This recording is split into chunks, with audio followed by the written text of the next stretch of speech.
The Dave Hooker Show. A presentation of Off the Hook Sports. Objective insight, expertise, top guests. Available on YouTube, Apple, Spotify, and the Off the Hook Sports app. Download now for free. Also available on offthehooksports.com. I compute and obey. Now to Dave Hooker. All right, here we go. It is almost time for all the hay to be in the barn as we approach the end of the week. On a Thursday, we'll be joined by Josh Ward, and we've got a lot to talk about with Caleb Calhoun. I'm Dave Hooker, and we look forward to visiting with Josh as he has the 5 bold predictions for the remainder of the season. Also on tap today with Caleb, we'll get to basketball powers ranked in the AP poll. Is that a trend? Week 7 picks and bets. And we will get to Texas A&M and Tennessee, a battle of NIL collectives. One other topic we definitely want to touch base on is Tennessee. Would they have ever hired Bobby Petrino back in 2017? That's a what the H? Because goodness knows, nobody thought it was going to be Jeremy Pruitt. So to say that it would have been Bobby Petrino or someone else. Caleb Calhoun, as I said, the hay's almost in the barn as we approach the end of the week, and this is a monster game for Tennessee. When you look at the rest of their schedule, this could swing the Vols one way or another, and that one way could be 10 wins. The other way could be as low as 7 or 6 wins. So there's a lot at stake against the Aggies this weekend in Neyland Stadium. There's a ton at stake, honestly, for both teams. I mean, for Jimbo Fisher, if you're Jimbo Fisher, there's a lot at stake because you might be coaching for you don't want to say football life, but I mean, he might be coaching for his football life, if we're being honest. I think that even with all that cash, all that buyout money, at some point, they're going to have to give up on him, right? If he keeps losing in big games. Yeah, I would think so. So what's the buyout after this year? Do you know? I think it's still over $70 million. I don't know. I think it's like 72. That's a lot of dollars to pony up, but at some point, you got to do it. Speaking of ponying up, is it time for Joe Milton III, Junior, Senior, Esquire to do so? I wrote on offthehooksports.com that you can check out and provided stats. I think bolstering my argument that Joe Milton is a game manager. And that leads us to today's tough question. Today's tough question. Take a side. Take a stand. The Dave Hooker Show, a presentation of offthehooksports.com. All right, I believe that's where we are, that Joe Milton is a game manager. I thought there were some telling quotes by offensive coordinator Joey Halzle that essentially confirmed as much. And I think when you look at the stats, that is pretty much the case. Tennessee's a running football team, and they like to throw a lot of screens. And I think because of Joe Milton's inaccuracy, they're a little afraid to throw the ball downfield. So, Caleb, is Joe Milton a game manager first? But today's tough question is this. Is that an okay thing for the Vols? They don't have a Hendon Hooker, but let's remember, Hendon Hooker was one of the most highly regarded quarterbacks in the NFL draft in this past April. He would have gone higher had it not been for the ACL injury. So you're not going to have that type of guy every year. So I go back to T. Martin. Was T. Martin as great as Peyton Manning? No, T. Martin wasn't a game manager either. So maybe it's a bad comparison. But you can go from a great quarterback to a good quarterback and still be a very good football team. I'll ask you simply, is Joe Milton a game manager? Yes. I mean, particularly relative to this era of college football, even more so, because you might see him end up with more yards and touchdowns than T. Martin, but Dave, that has to be graded on a curve, right? Given the style of play in college football today versus 1998. Oh, sure. Yeah. And the fact of the matter is, the biggest reason he's a game manager is where are most of his completions? The vast majority of his completions are behind the line of scrimmage. honestly. He's barely being trusted to complete anything over the middle or deep shots down the sideline. Now, in his defense, well, it's not really in his defense. I would have said in his defense, the deep balls aren't there like they were last year. And I would say it's because defense is adjusted. But the only reason they've adjusted is because they've been able to, because Joe Milton can't hit the simple passes over the middle, or he misreads a safety, or he underthrows a touchdown pass to a tight end. And because of that, I think that's the reason the deep shots aren't there. And so I think at this point, yes, he is a game manager, and that's okay. Look, I think we heard a lot of positive talk about Joe Milton in the offseason, but before that came about, my outlook for this year was that it was always a transition year. It was always a transition year for Joe Milton to be the caretaker of the program as Tennessee goes from Hendon Hooker to Nico Iamaleava. The same way I kept saying it, this Tennessee team is 2014 Clemson with Cole Stout. Everybody in Clemson knew that was a transition year from Taj Boyd to Deshaun Watson. And Cole Stout was just there to be the caretaker until Deshaun Watson was ready to go. What if Cole Stout's ears are burning somewhere? I bet he didn't think he'd be the topic of conversation on an SEC / Tennessee show. That's a pretty good reference. Yeah, I mean, you remember that Clemson team, right? I mean, it was obvious that Deshaun Watson was who everybody was waiting on to be the superstar quarterback. And whatever you think about Deshaun Watson personally, I have no defense of him, but just on the field, I think everybody knew that Taj Boyd had gone to the NFL. Deshaun Watson's going to be a star, but Deshaun Watson's not ready. So let's start Cole Stout this year, have a 9-4, 10-3 type season, and then we'll be ready to unleash with Deshaun Watson the next year. Everybody in Clemson knew that was the case. And right, so I think that's the situation now. On the message board, Halsley is a dope. Anyone who says Joe's playing at a really high level doesn't deserve to be the offensive coordinator of a middle school team. Now, let's be real. What do you expect him to say? Yeah, Halsley's not going to come out and say that this guy can't make the throws that you want him to. He's going to say what's right by his man, and that's exactly what he's doing. As a matter of fact, his quote, I want to get to that because it basically just says he's a game manager and they have little faith in him, reading in between the lines. It's brought to you by Andy Mason Real Estate. AndyMasonRealEstate.com. Real estate experts with over 4 decades combined experience in East Tennessee. Best prices, best service in the Knoxville area. AndyMasonRealEstate.com. He says, quote, he's done a really good job of managing the game. He hasn't put the ball in a ton of precarious situations. We had a couple last week, which is really the first time, but he's done a good job of running the offense, not just trying to go out there and be an athlete with a big arm. So it sounds like to me that that despite the ability, that they're comfortable with him being a game manager, and they're not going to vary from that. I don't think you're going to see Joe Milton up and start to throw 75-yard passes down the field like he's known for. Caleb, it sounds like they're just fine with this, and they feel like they can win 9, 10, 11 games with him doing what he's doing and the rest of this football team continuing to fill out. Thoughts?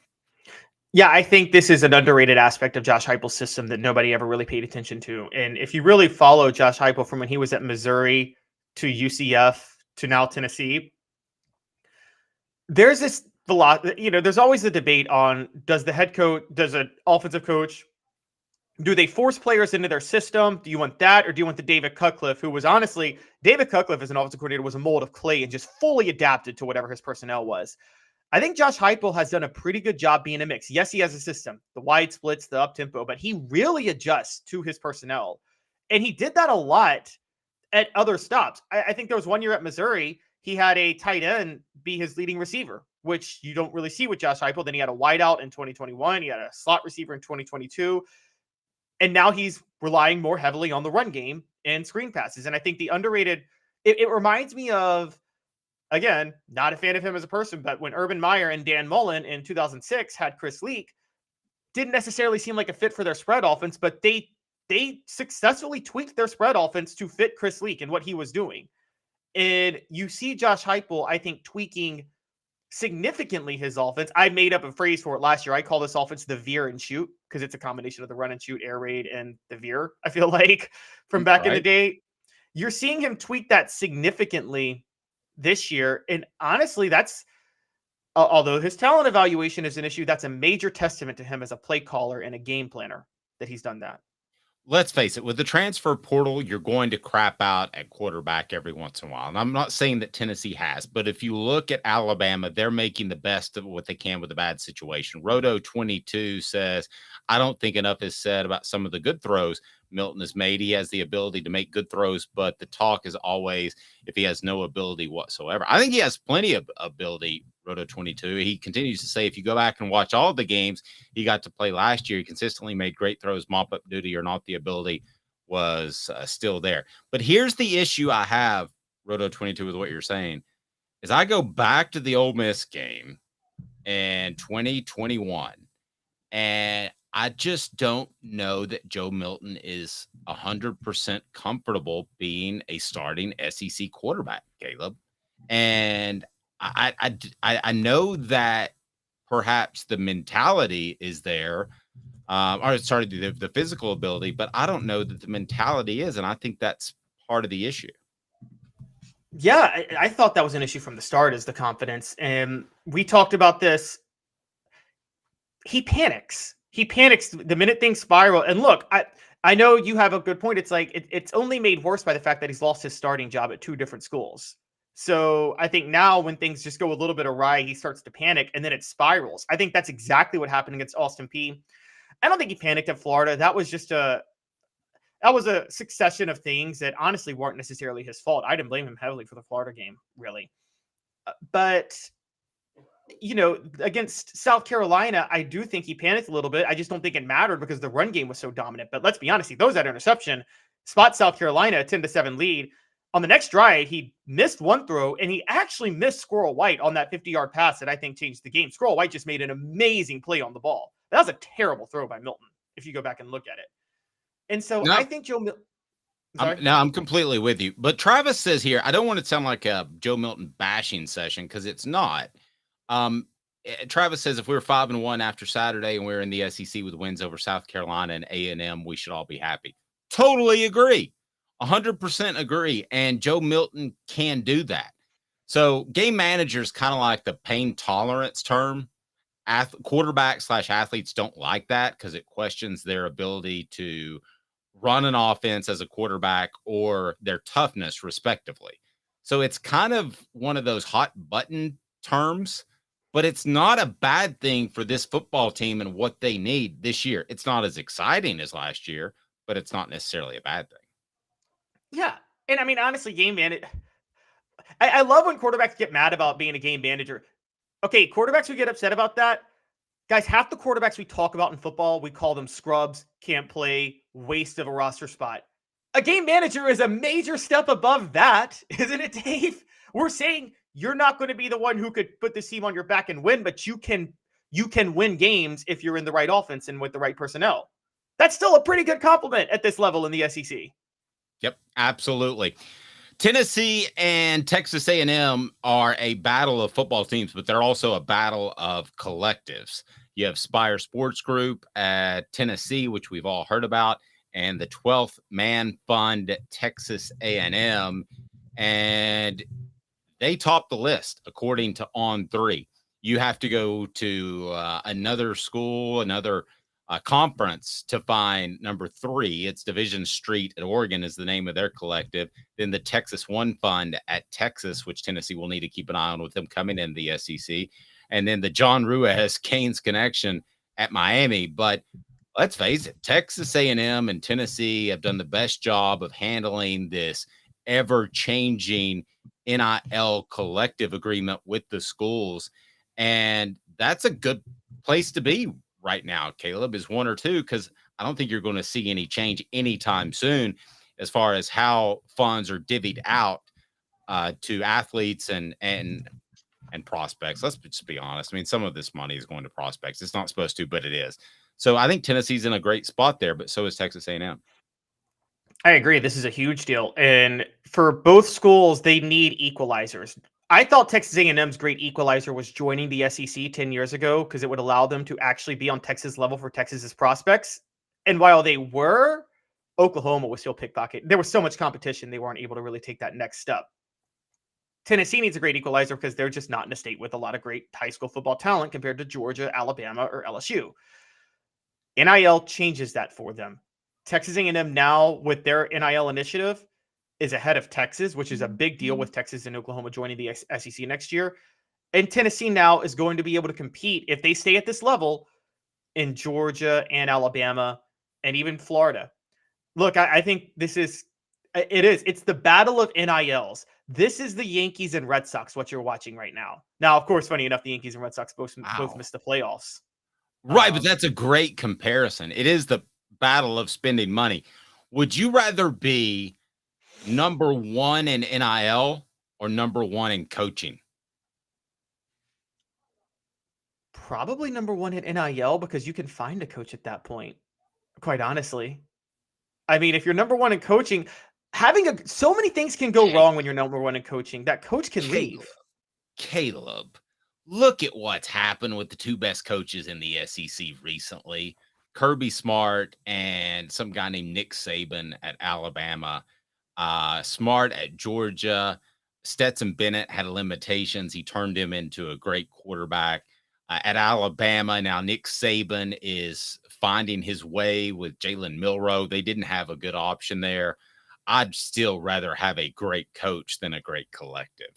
Dave, I got a question for you. Yes. If recruiting was never a factor in college football. It's the biggest factor. It's the biggest factor. It's the biggest factor. But if recruiting was never a factor, would you take Josh Heupel or Nick Saban as a head coach? Wow. Is that a topic for another day that we want to save? Because that's pretty good. In this day and age, I would take Josh Heupel. If everybody has the same 85 is basically what you're saying, I would take Josh Heupel. But no doubt 10 years ago, I would have taken Nick Saban. And I might change my mind in a year. And the reason is because I think Nick Saban believes he's ahead of the curve. And Nick we trust is the old saying, right? Okay. Mm-hmm. So if he's ahead of the curve, that offenses are going to be a little bit more ball control and they're going to be a little bit more balanced to help out the defense, then that's impressive because he was slightly behind the curve when he hired Lane Kiffin and went to a similar style of offense that Tennessee has now. Slightly behind the curve. He's slightly behind the curve on a lot of things, including NIL, but he took advantage of that with Jahmyr Gibbs. So I believe that he could prove me wrong in a year. But right now, I would definitely take Josh Heupel. How's that for a soft, cold take? It's kind of lame. I know I'm supposed to come out and scream to the heavens that it should be one or the other, but right now I would think Heupel, but Saban thinks he's on to something, or he wouldn't have changed his offense. Okay, so you would take Josh Heupel over Nick Saban. What program? Again, for those just tuning in, if recruiting is not a factor. If recruiting is not a factor. What program, all things being equal, is more likely to be successful if NIL is not a factor? Alabama or Tennessee? You mean as a program as a whole? Like from as a the whole, foundation, yes. Its support. Well, it's Alabama. It's Alabama. Yeah. And here's why I bring that up. That means that Alabama, yes, they struck gold with Nick Saban, but the thing is they can afford to hire bad coaches and move on, and it won't do long-term damage to the program because the infrastructure is there. With NIL, it's the same thing. And this is why I say I'd rather have NIL than a good coach. You have a bad coach. If your NIL program is set, you can fire that coach and you can go get a new coach who can handle that. I mean, look at it. NIL You're basically talking about Texas A&M and Tennessee if they had bad coach, which they don't because they have a good coach, which is amazing for Tennessee. But I think NIL is the new being number one in NIL. Look, that almost makes Tennessee the new LSU of college football. And when I say LSU, I mean LSU hired bad coach after bad coach and still won national championships because they could just get talent easily. NIL is going to do the same thing for you. So, Dave, think about this. Okay, throw Alabama out the window. LSU has the second most national titles since 2000, and they've done it with 3 different coaches, 2 of the worst coaches in college football. It didn't matter if they had a good coach. They could get the talent. Isn't NIL going to be the same thing at that point? Let me offer this, because one of the things I think Nick Saban's great on, and we're excluding recruiting, okay, but one of the things that he's great on is talent evaluation. Does he go crazy and gaga over a Dante Thornton? I say probably not. Let me ask you. Apex Apparel Group, design, brand, market, unique products to promote your business with unparalleled customer service. They're right below. Support our sponsors. If you need your corporation to have fantastic swag, it is definitely Apex Apparel Group. So they're right below. Support our sponsors. That's why we're here. Talent evaluation. Is that part of coaching or is that part of NIL? Because I can write you a blank check, but if you tell me that Dante Thornton's the next Randy Moss, then I got news for you. He ain't. Yeah, talent evaluation is something I've underrated, honestly, in the past, and I need to stop. That's a huge, huge deal. And I think... You know what? Can I make a weird comparison to talent evaluation? Sure. So one of my favorite things to do as a parent used to be I wouldn't do any Christmas shopping until like a couple of days before Christmas. Then I'd go into Toys R Us and I'd have $250 that I was going to spend on the kids. And I picked the things that they would play with longest. And if they were done with it 3 days after Christmas, I didn't do a good job.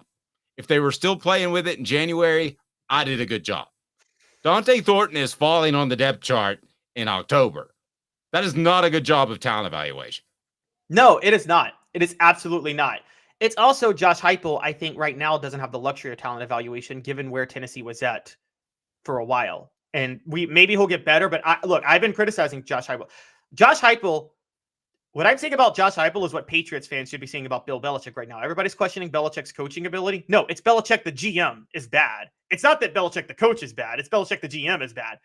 Josh Heupel right now, the issue, the biggest question for him is talent evaluation, because you're right. That was Nick Saban's biggest strength. And we're actually seeing that with his assistants. I mean, Jeremy Pruitt was, whatever else he was, a superb talent evaluator. I mean, one of the best in college football. I agree. And that sounds weird to say.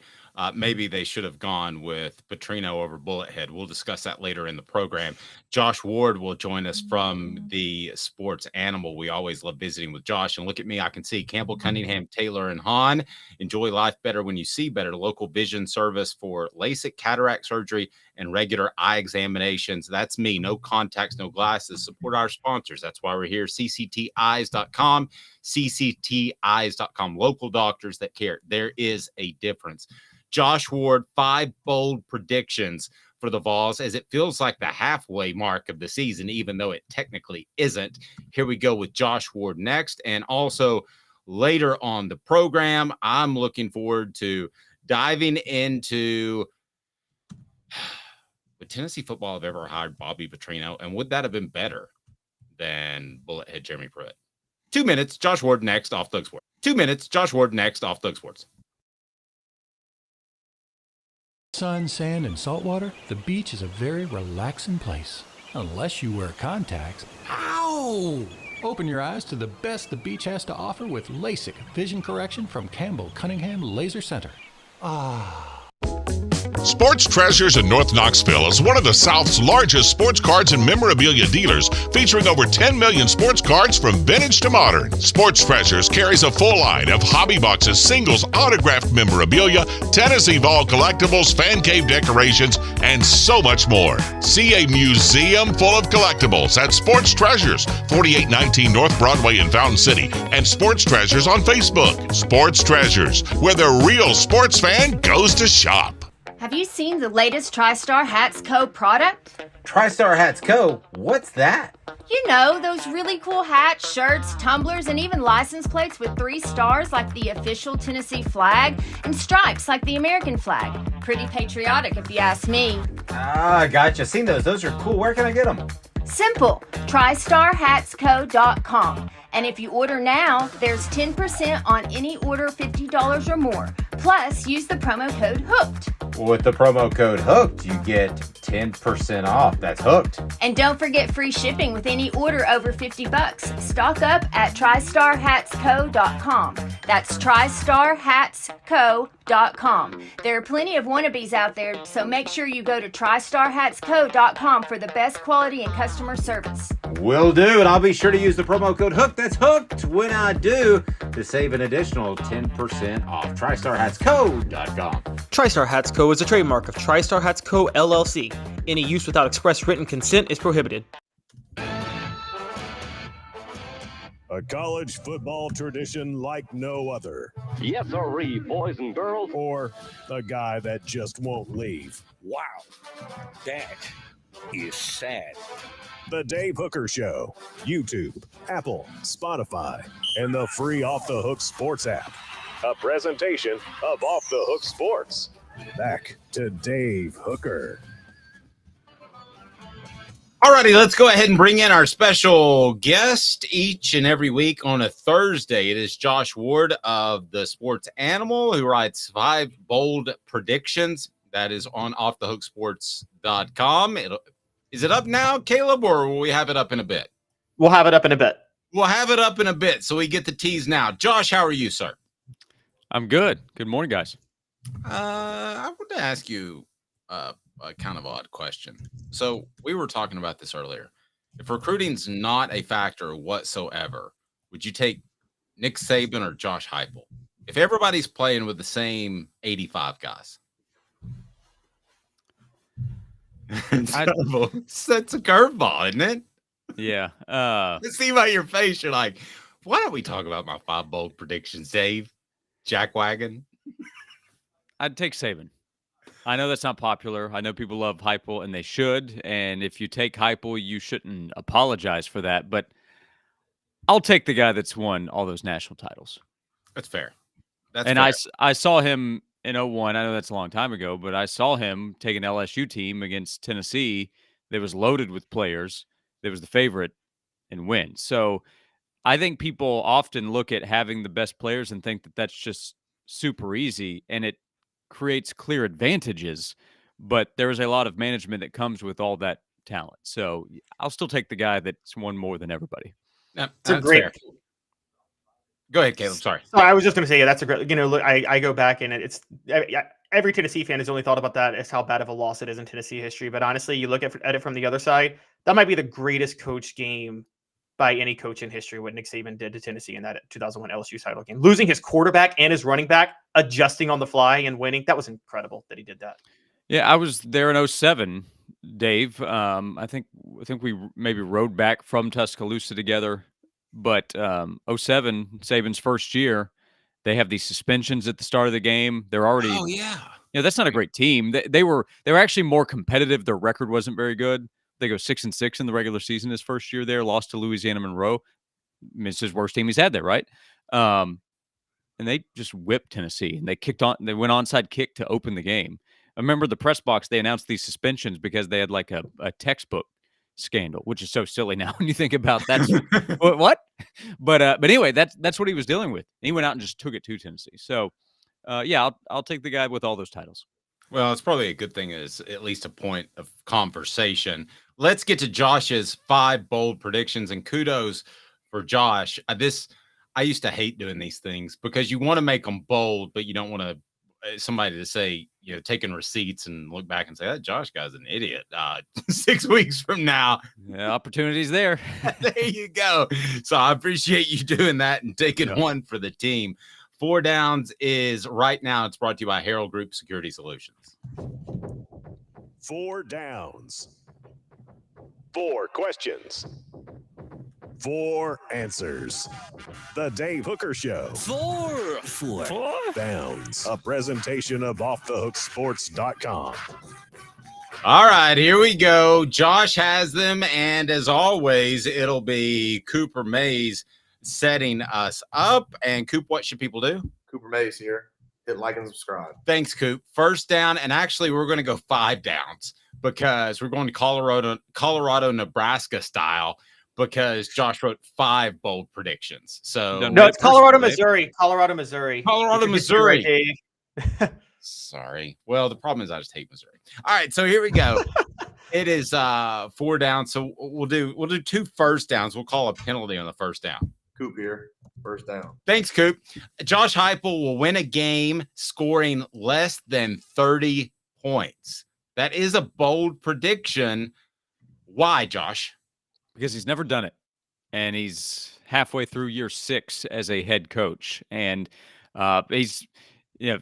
he scored 30 plus in a lot of games, so it's not his fault for putting up that many points so many times. But the record at this point says if he doesn't get to 30, then he's in a lot of trouble. So I'm going to say that he wins a game scoring less than 30 points, and I picked the game.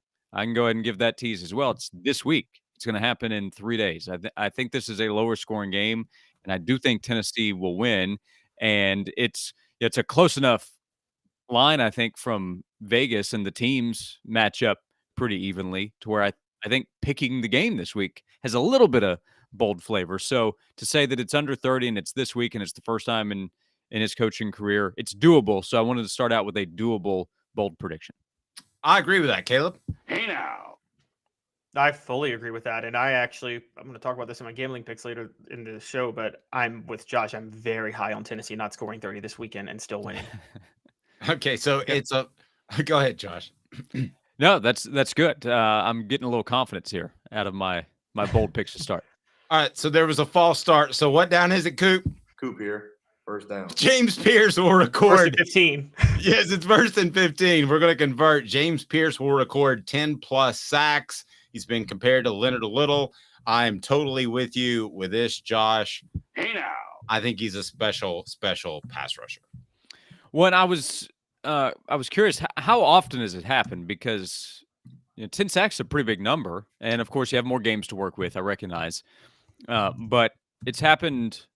It's happened 3 times, or 3 players, excuse me, have done it since 2000, and Derek Barnett did it 3 times. Man, that really adds to what he was at Tennessee. It's incredible. Kurt Magid and then John Henderson did it. There's an Outland Trophy winner, but by my count, 10 players, or it's happened 10 times. I keep skipping over it. It's happened 10 times, 3 times by Derek Barnett in Tennessee's history, according to UT's record book. So it's rare. James Pierce is a sophomore who has already shown his talent, and now I think has become a guy that opposing teams have to pay attention to. I'm just not sure that it's going to matter that much. So I'm going to say in the next 7 games, he can get 5 more and get to 10 plus sacks this season. 10 plus sacks, Caleb, you on board or not? Again, Josh nailed this one. I'm hugely on board with this. I think that Josh, you should have been more bold and said 20 sacks. Well, in Josh's, honestly, it's funny because these are literally bold predictions, because when we put these on the site, the actual predictions, each 5, we put them in bold so you can see them. Yes, they are in bold font as well. Herald Group Security Solutions Leadership. Yeah, so you can't argue. I've made them bold before they even happen. You say Tennessee will play a game on Saturday, but they're in bold font, so they count. I really like your next one, and it's brought to you by Herald Group Security Solutions, leadership experience, specialization, addressing problems through unique mission-specific mitigation techniques, making your children safer one school at a time. Highly trained security individuals. They can work in private schools now. We're working towards public schools, heraldgrp.com. Tell your school administrator about Herald Group Security Solutions. Let's make this happen. So we're officially on 2nd down after the false start.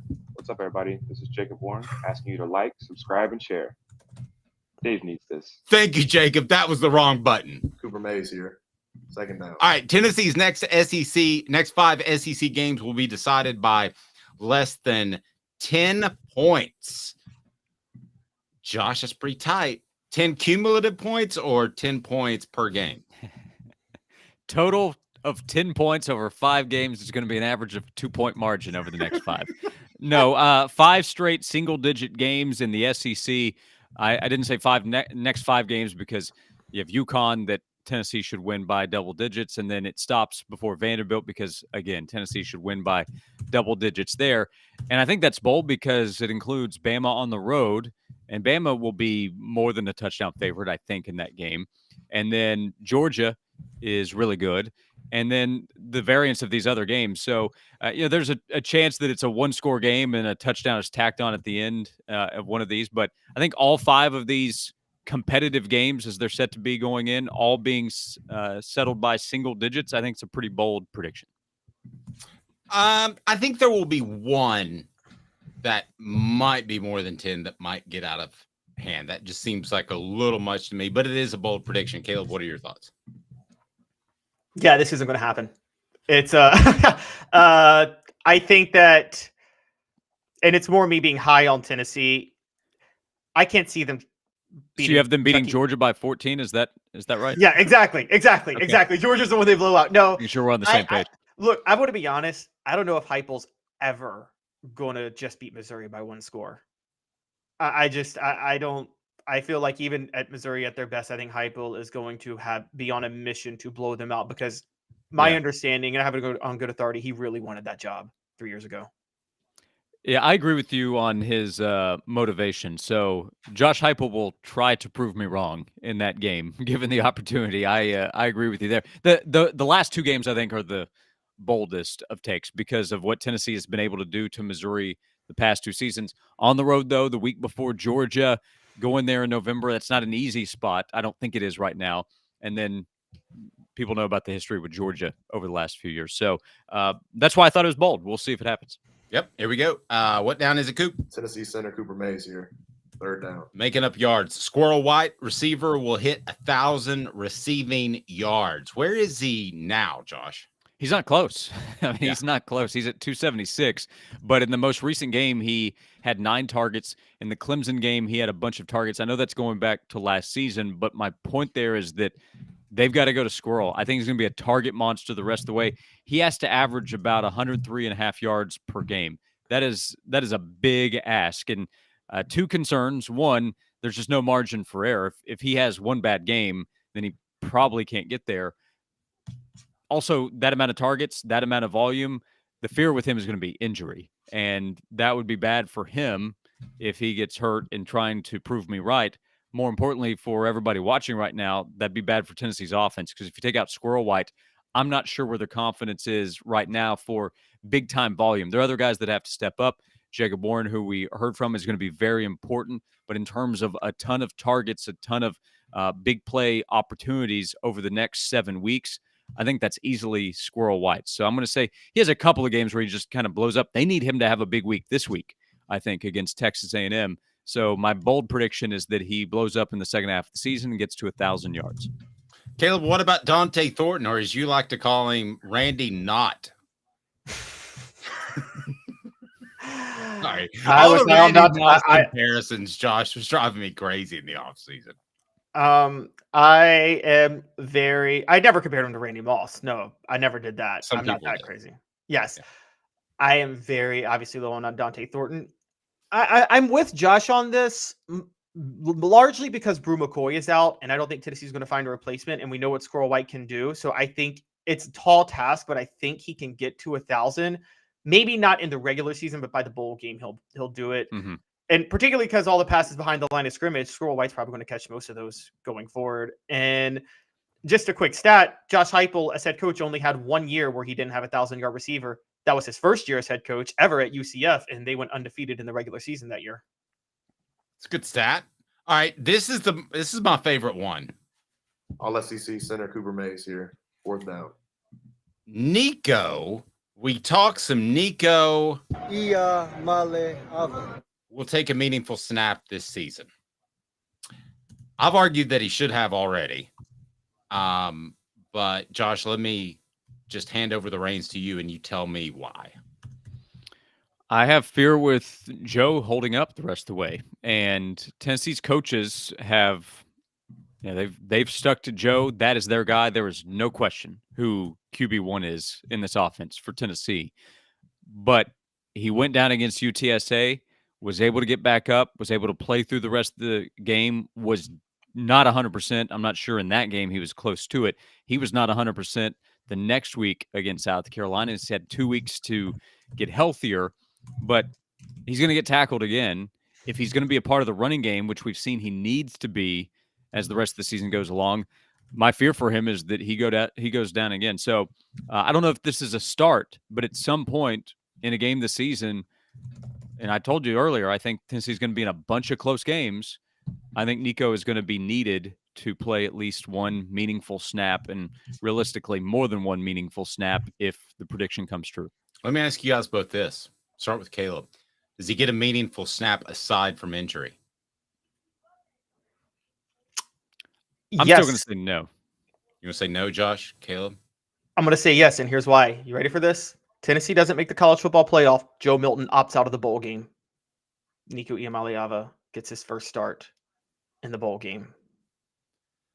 I think he'll play at some point a meaningful snap, despite from injury. I don't know about the bowl game.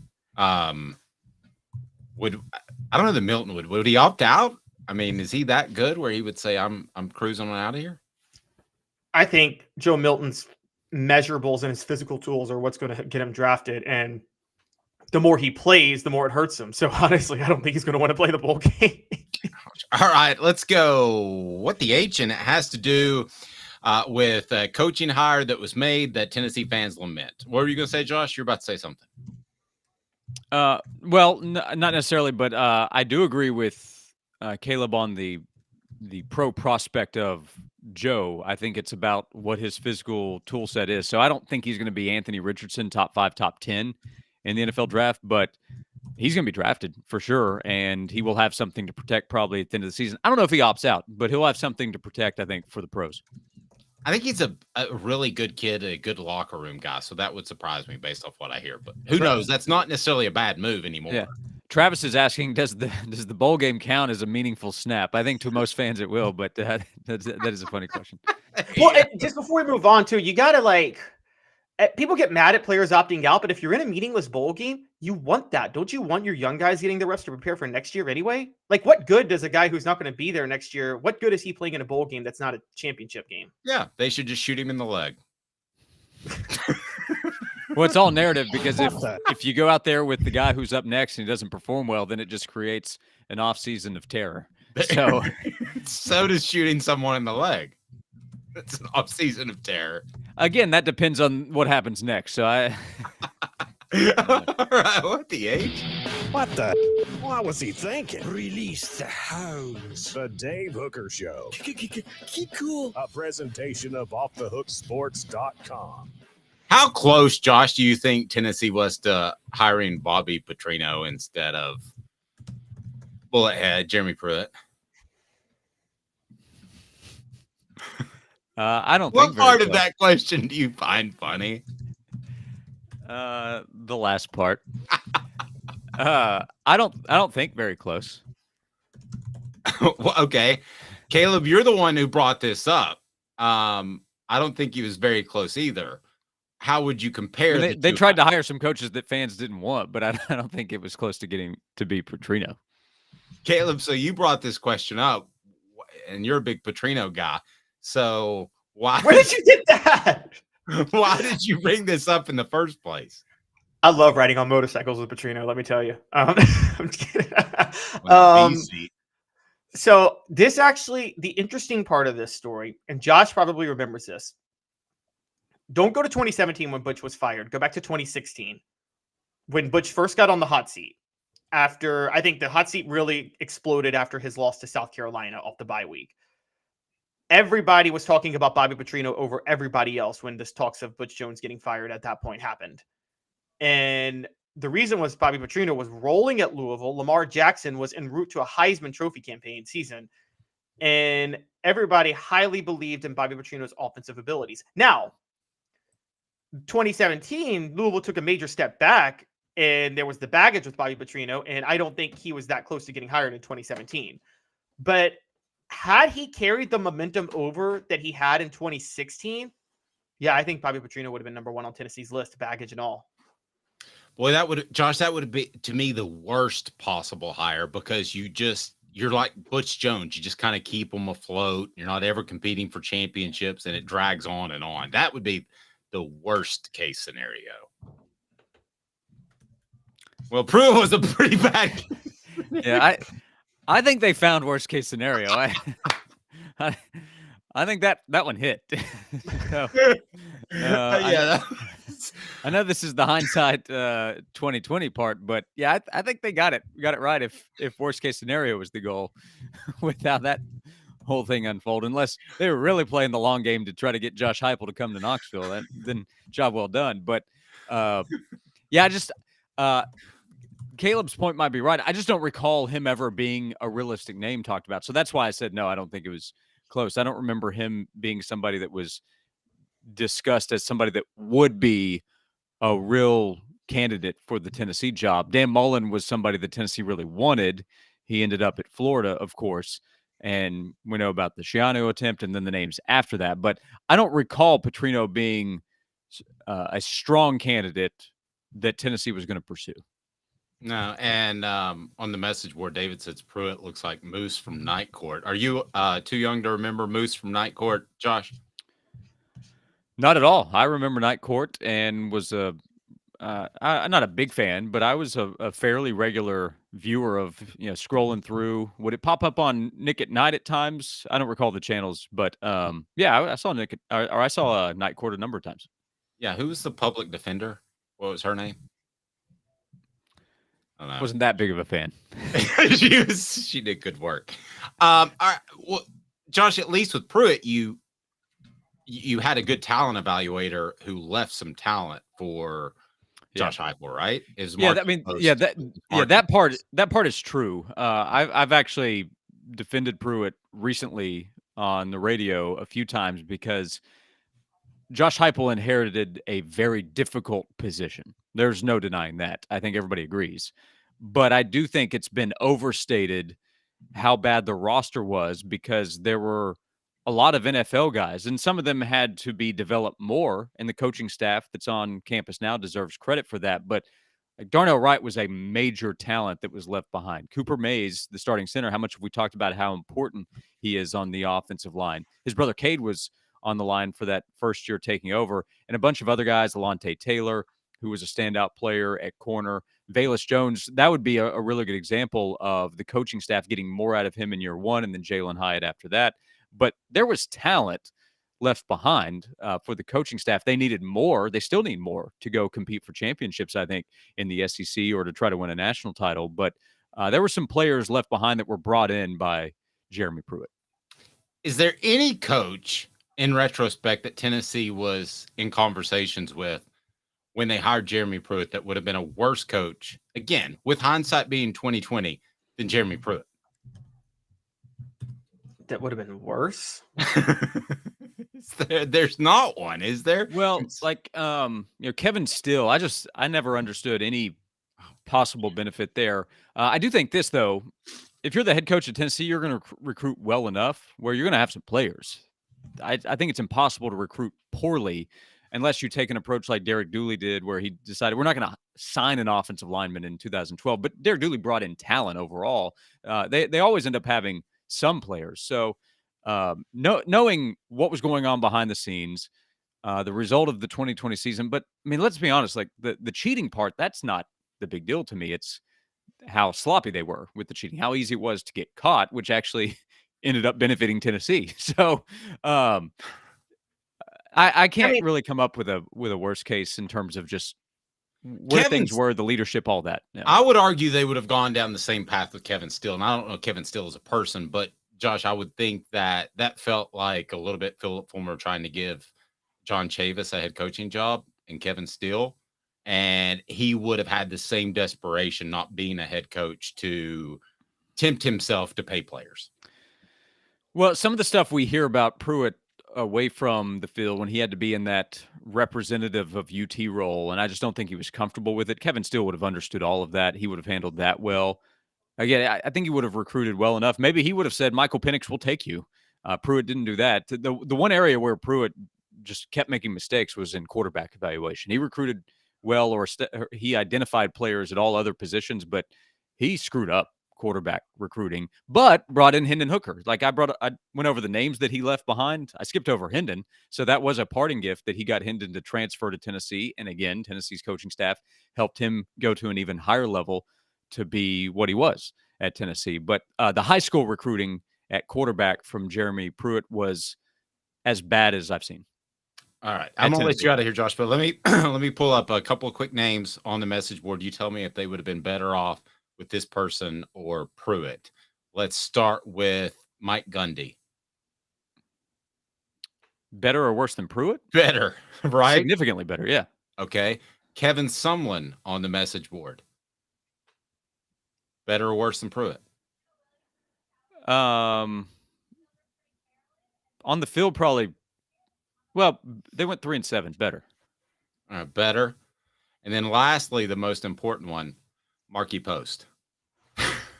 Would they have done better with Marky Post as a head coach from Night Court? Push. Thank you, Josh. Anything else you would like to add? No, I think we're all going to be proven right on Saturday in our predictions about Tennessee winning by under 30 points. Or this time next week, we'll be talking about how dumb we looked this past Saturday. But that's the point of the bold prediction column. So if you want to call me dumb for my first prediction, Dave and Caleb are on board with me. So you have to call them that too. Yes, I was actually on board with all of them, kind of for different reasons, except for the 10-point ones. I thought you did a fantastic job, and I'm not just saying that. I thought that was really strong. Yeah, thanks. Last one. This is actually an idea that I've been behind with different programs, Tennessee included. Coach from Coach would have done great. I think if you went to Kyle Chandler and said, "Hey, we just want you to come in and play the role of Coach Taylor from Friday Night Lights, and then we'll hire good staff members to actually do the coaching, but you do the speeches and the inspiration and all that stuff." I think the staff would have recruited just fine. I think getting like Kyle Chandler to be Coach Taylor or Coach college and pro, right? I think that would have been better than Jeremy Pruitt as the head coach. The question You're describing Ed Orgeron, by the way. The question is, do you get Dauber? You know, it's funny. Dauber? Yeah, Dauber. You got to have the right staff members. It's not a head coach is only as good as his staff a lot of the time. I think that's proven true.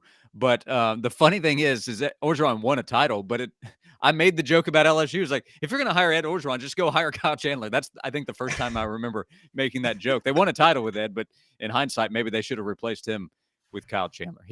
Kyle Chandler wouldn't have been doing the weird videos that Brian Kelly is doing right now. Yeah. Josh always makes me laugh. He made me think with 5 bold predictions. It's on offthehooksports.com. Thank you, Josh. Noon to 3 on the Sports Animal. Follow him at Josh_Ward. Great stuff. And I'm sorry about your Braves when they get knocked out of the playoffs. It's inevitable at this point, so I appreciate the support. Bryce Harper lives in Knoxville. Thank you, Josh. Thanks. He is Josh Ward. Caleb, when I look at the Jeremy Pruitt hire, it feels like the Kevin Steele hire. It feels like not just a hire of desperation, but a hire of hope, because Philip Fulmer saw John Chavis want to be a head coach and never could do that. And it was almost like, come on, Kevin or Jeremy or whoever that guy may be that wants that head coaching job. I can make this happen for you, which is not the way you hire coaches.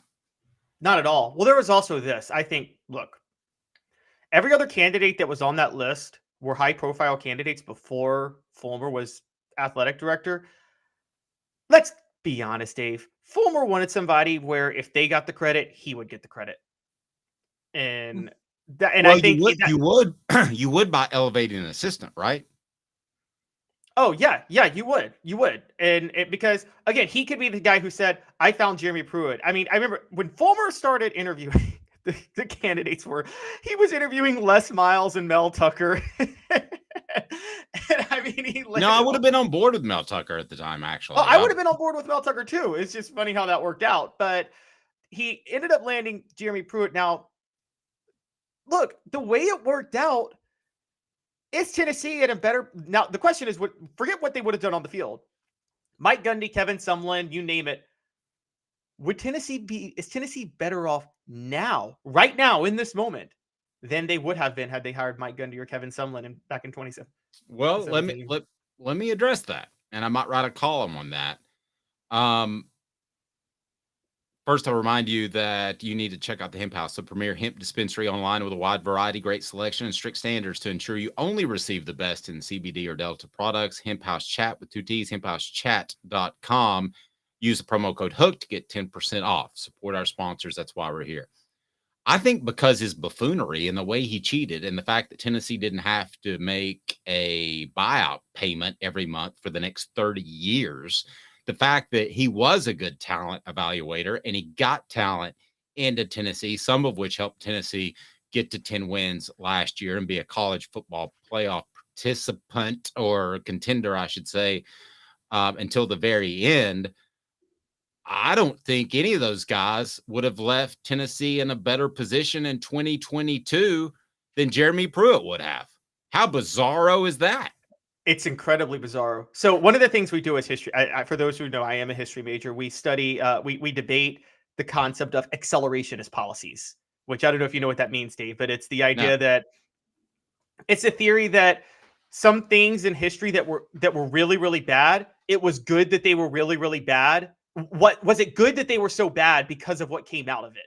So like the most obvious example is like the Civil War was really, really bad. 600,000 people died, but slavery ended because the Civil War happened.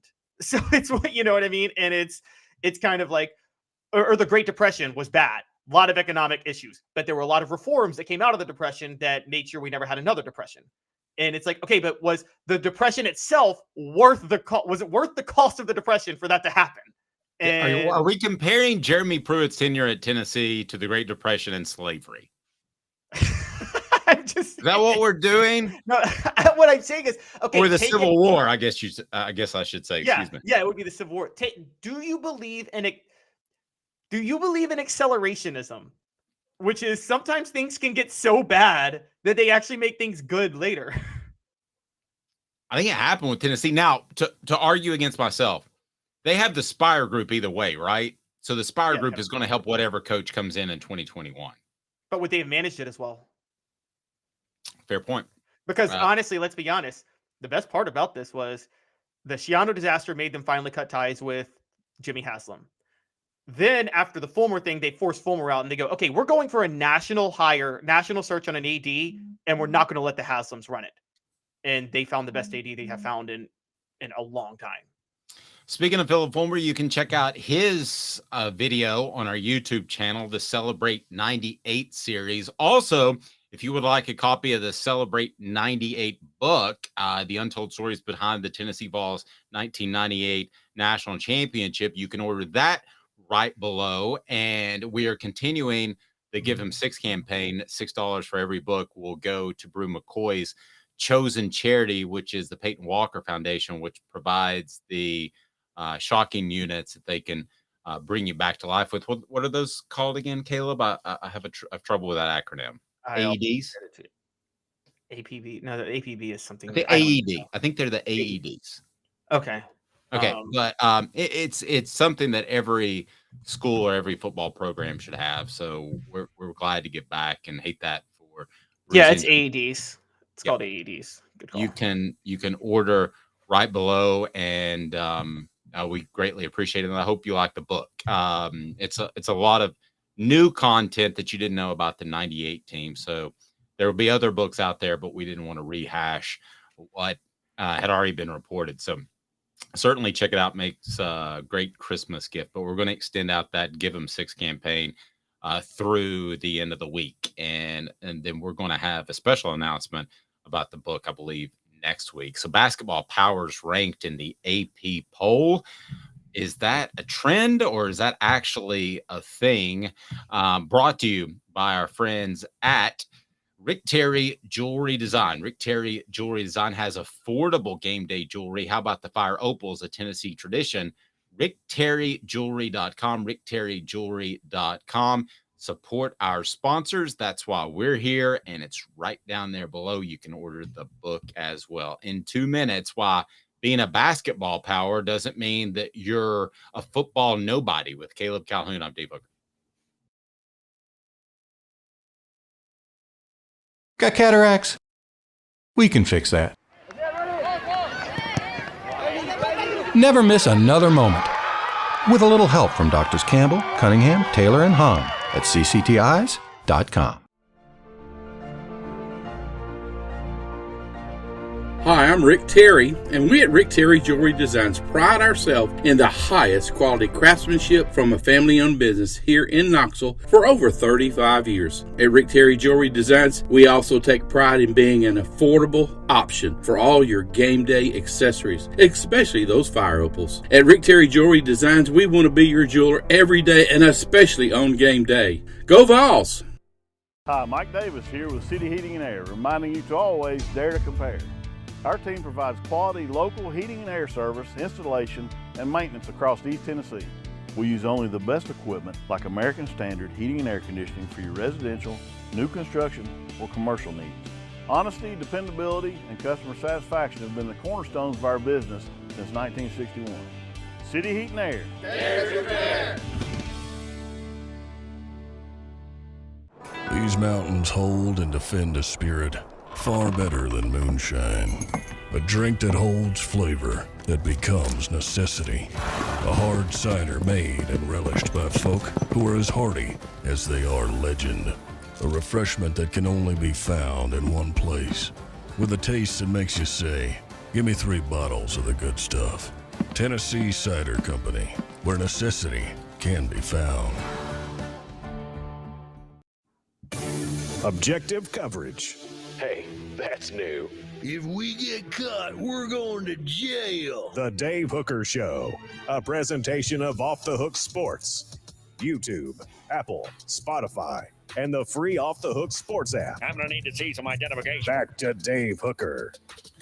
You just saw our commercial for Tennessee Cider Company. Use the promo code HAT, and you'll get some free swag with any order of cider. That is fantastic, and you can have it delivered almost anywhere in the United States of America. The original hard cider of the Smoky Mountains. Use that promo code HAT to receive some free swag with your cider order, available most anywhere in the United States of America. Question on the message board: why are we not hearing more about Nathan Leacock?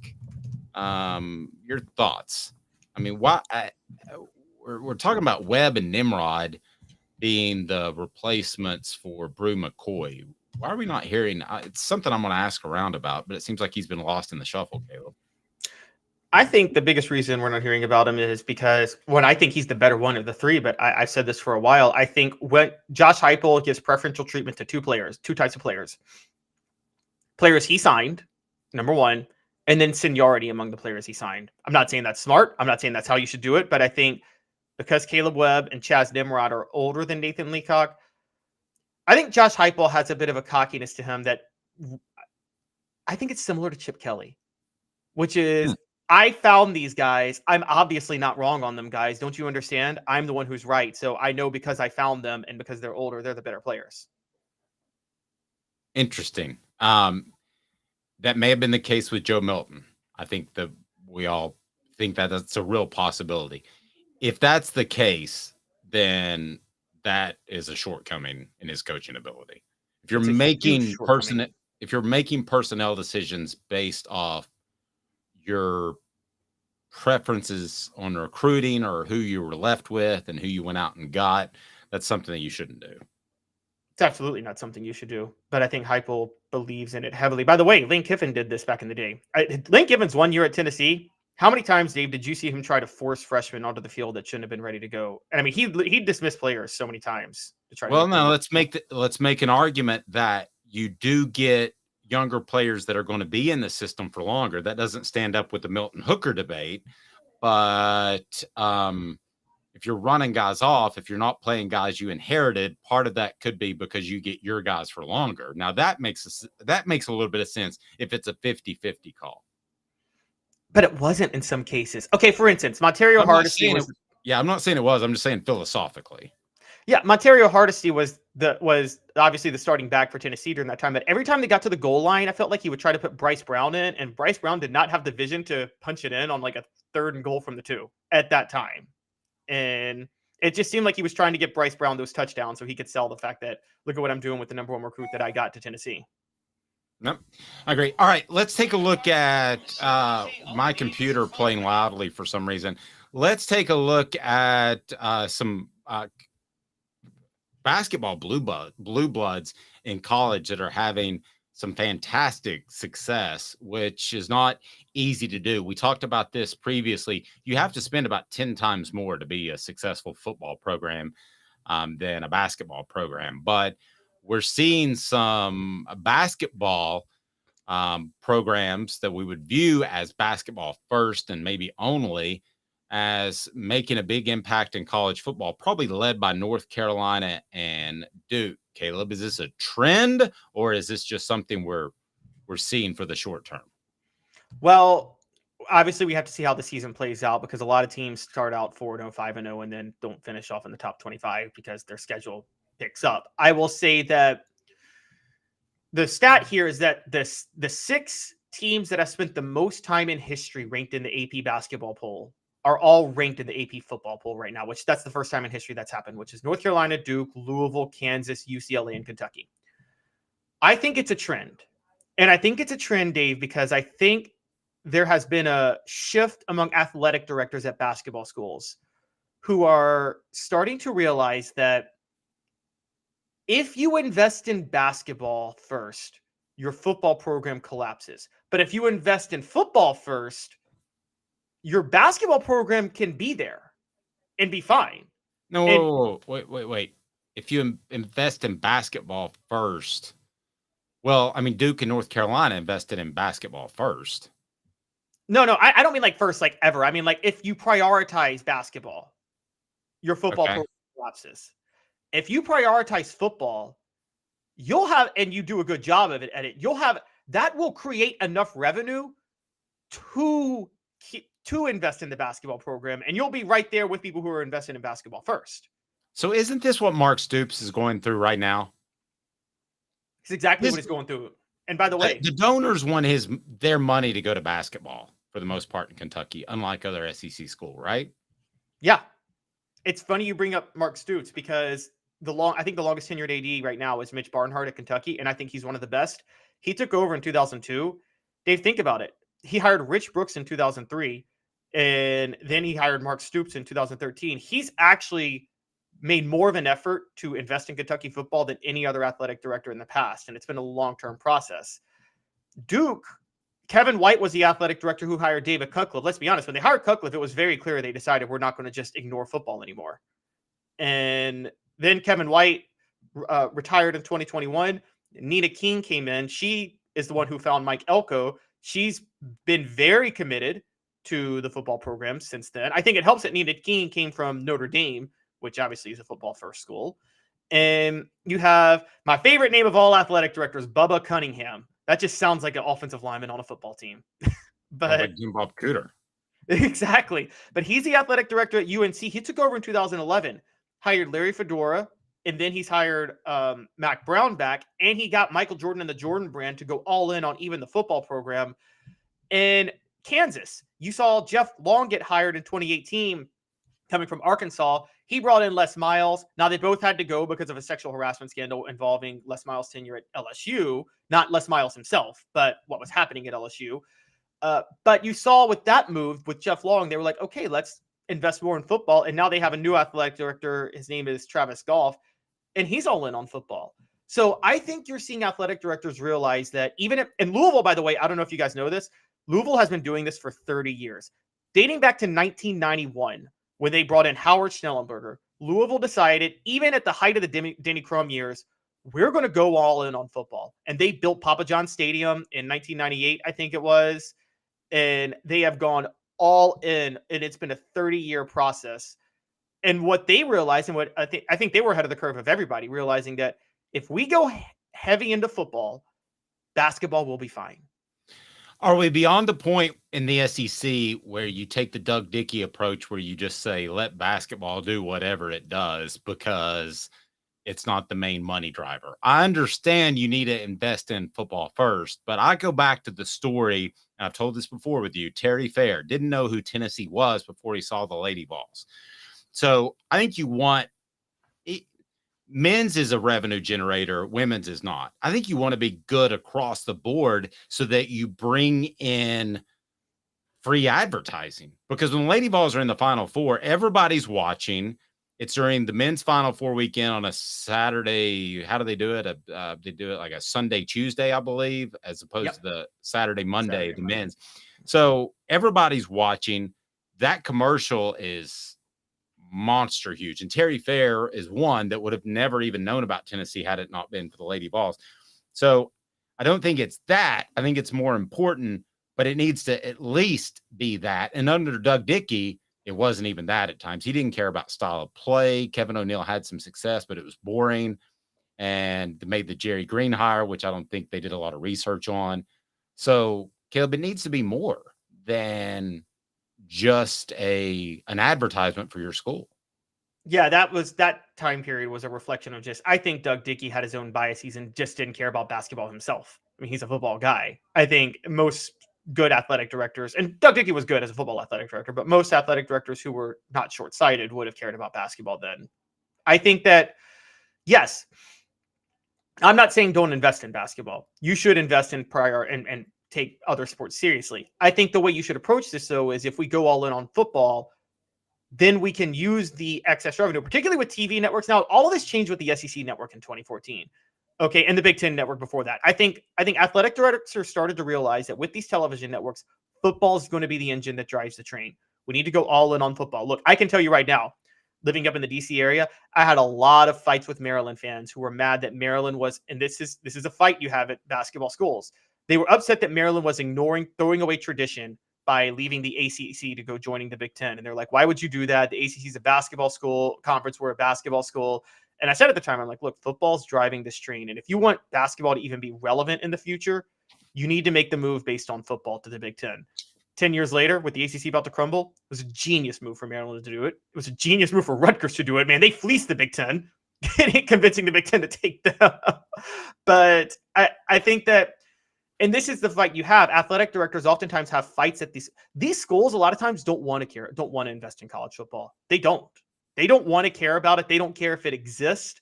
And I think athletic directors are fighting the battle to say, you guys need to understand that this is the most, I don't care if you were a basketball school, college football is more important.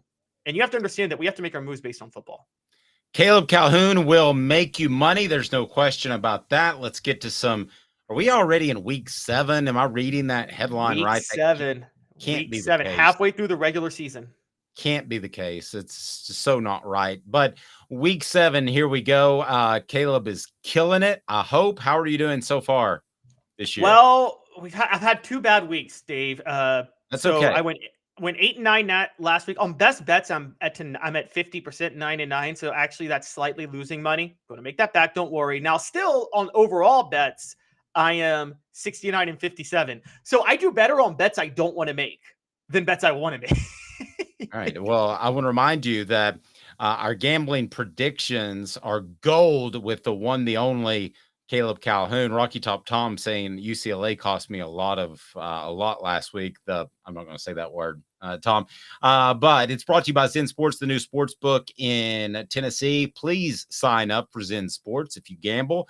We would greatly appreciate that. Travis saying the OU on Arkansas killed me, the over under there. But Zen Sports, the new sports book in Tennessee, revolutionizing the way you earn sports betting rewards. That means no more deposit bonuses that turn into deposit nightmares. On Zen Sports, what you see is what you get. And with their cash rewards program, you get a lot of cash. For a welcome bonus, earn an unlimited 5% cash back on your betting volume for your first 15 days when you sign up with the promo code HOOKED. That's HOOKED.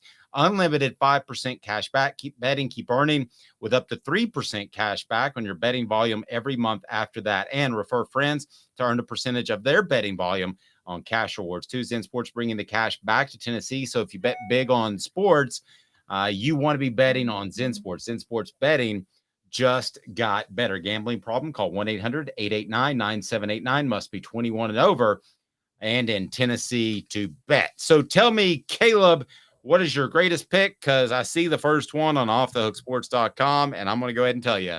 That's crazy. Vanderbilt, you love the doors. I have Vanderbilt covering against Georgia. I think Georgia wins.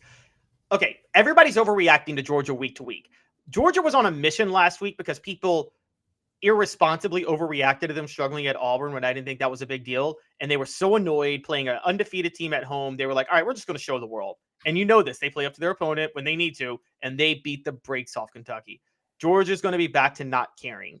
So I think this week they don't care. They're playing at Vanderbilt. I do still think they have offensive issues, and I do still not believe in Mike Bobo. So I think they'll get like a 35-0 lead and then pull everybody. And so Vanderbilt might score a touchdown at the end, and Georgia wins something like 35-7 or 35-10.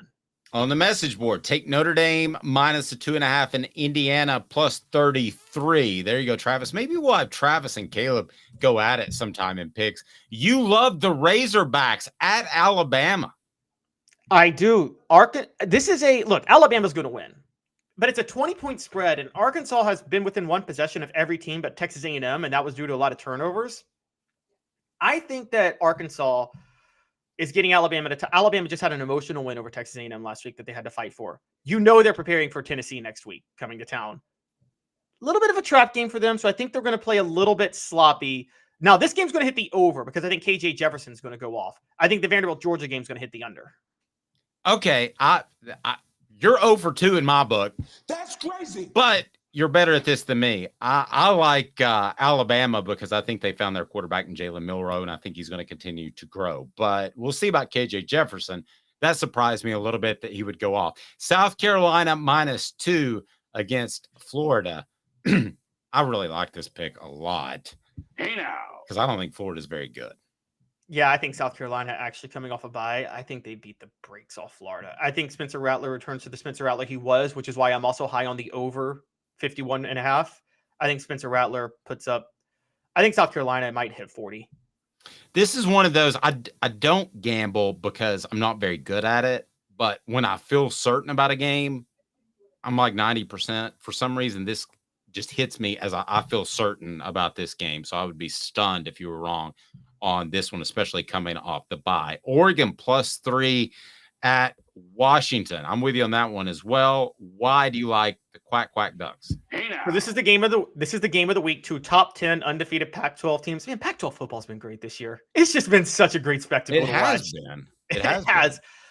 But I'm making my pick thinking like an SEC guy, Dave. Or Washington is at home and has the better quarterback. But Oregon, Dan Lanning, coming from Georgia, has stacked their defensive and offensive lines. In a close game of 2 undefeated top 10 teams, the line of scrimmage team wins, don't they? Yeah, typically they do. So yeah, I will go with you on this pick as well. And if you want to run through before we get to your best bets, and with the line of scrimmage game, by the way, it's going to hit the under 66. Michael Penix is going to get a little exposed against that team. Yep. We'll see. So the rest of your picks, let's skip Tennessee before we get to your best bet. You've got Auburn +11 and the under at 61. Kentucky -2.5 against Missouri. The over 51. The over 51.5. Southern California. I'm going to stop at this one. +3 at Notre Dame. You've got the under at 59. Here's the problem. I don't think USC can stop anybody. So I would take the over actually. I think that, but I don't think Notre Dame's great at scoring. And we'll save this for my best bets, but there's a significant reason that people are too high on Notre Dame this week, and I'll break that down in a second. Okay. We get to the best bets. UNC -3.5 against Miami and the over 57.5. Oregon State -3.5 versus UCLA. You like the over 54. So take me through your best bets there on offthehooksports.com. Take me through your best bets. Here we go. All right, so the one I'm least confident in are the best bets. I like Florida State -17.5 against Syracuse. Syracuse has gotten blown out 2 weeks in a row, and Florida State's been preparing for Syracuse for 2 weeks because last week they were playing Virginia Tech, which is not a team you have to prepare for. So I think Florida State covers pretty easily. Now, Tennessee, Texas A&M. I agree with that. You agree with that? Okay. Tennessee, Texas A&M. You want to save that one for last? Let's save that one for last. Okay, let's save that one for last. Fair enough. USC Notre Dame. I'm not just taking USC +3. USC money line. And I'm going to tell you why. Notre Dame's lost to Louisville. Louisville's overrated. And so that's a bad loss. But two, and more importantly, Dave, I have learned this with college football. Always fade Notre Dame during the week of midterms because they don't allow their athletes to play on a different schedule. And so what is the money line? Because I would take the money line on this as well. It's like +110. Or something like that. So it's not much, but hey, you can win. I'm taking it. All right. Yeah. So are we at Tennessee now? Yes, we'll go at Tennessee, and I'll give you both. So Tennessee, Texas A&M. I'm sticking with chalk fundamentals, which is that Texas A&M has an emotional loss. They're on the road, and Tennessee's coming off a bye, which is why I think Tennessee covers a 3-point spread. However, the surefire bet, the bet of the week, even not just if you're covering Tennessee specifically. Hey now. You're with that on the okay. I'm not telling you I'm with that. You just got Hank Kingsley excited. Hey now. Okay, so the bet of the week is Tennessee, Texas A&M under 54. These two teams ain't scoring 54 points to combine, Dave. It's not happening. I don't want to be with the masses on this. Josh kind of hinted at the same. A lot of people are making this pick. It just seems too easy. And I'm going to go with I have no reason with the over-under not to pick the under, except that everybody is picking the under. So I'm going to say. That's crazy. But that's also why I don't gamble. Okay, you're fading Vegas just to fade them is what you're doing. Exactly. I have no good reason other than everybody's doing it. I'm sorry. It is. That's lame. I know. It's first of all, Matt. Let's think from Tennessee's perspective. We know what they rely on running the ball, and they can't run they're not going to run the ball as well in this game because of Texas A&M's D line. We can't trust Joe Milton to beat them through the air. On the other side, Max Johnson is good only when he has time, but Texas A&M is not good at protecting. So Tennessee's got a great pass rush. They're going to be sacking Max Johnson all night. If the over under, I'm just going to make this prediction. If it goes over 54, Dave, it'll be because there's 2 defensive touchdowns in the game. Ooh, which could happen with a pretty good front seven on both sides of the ball. I think Tennessee's going to be better at protecting than A&M will. Travis says Tennessee will score 54 by themselves if I bet the under. It's exactly right. Isn't that the case? Like your team wins when you somehow some sort of way bet against them. That's usually how it works out. Our picks brought to you, as we mentioned, by Zen Sports. But do me a favor, as you support our sponsors, and we greatly appreciate that. They're right below. Do me a favor and follow this, and you'll be glad you did. It's on Facebook. It's Sports Treasures. Over 5 million sports treasures and so much more. Follow on Facebook for the best in sports memorabilia, daily updates. They send stuff out all the time. It's Sports Treasures TN under Facebook, Sports Treasures TN. So check it out. I'll 50-50 on your picks, which isn't that why it's gambling. I would think that would be the case. And I love the questions about the Washington quarterback's name. Yes. Yeah. A lot of questions. It's is it Penix or Penix? It's Phoenix. Yeah. Okay. Travis says A&M versus Washington in a bowl game. Max Johnson versus Phoenix. What a storyline. Hey, there was a year where Arkansas played South Carolina and the quarterbacks were Casey Dick, John David Booty. They were playing the Cox, and the head coach of Arkansas was Houston Nutt. Yeah. Okay. There we go. That's Caleb's picks. You can find them on offthehooksports.com. At the end of the show yesterday, after we signed off, Travis said, buy Dave's book. I appreciate that, Travis. I've gotten a couple of reviews, which have been positive, and that means a lot. It's right below. And again, through Saturday, we're going to give $6 for every book sold to the Peyton Walker Fund to provide AEDs to programs that need them. And we're talking about a lot of rural area programs, high school football programs. We're talking about inner city football programs. They could save a life. So, and hopefully you enjoy the read as well. But you can order that right below. So don't forget that is in effect until Saturday. And I hope you enjoy the book. I really do. And got a special announcement about the book coming up next week as well. So we look forward to that. For the one, the only Caleb Calhoun, I'm Dave Hooker. This has been a presentation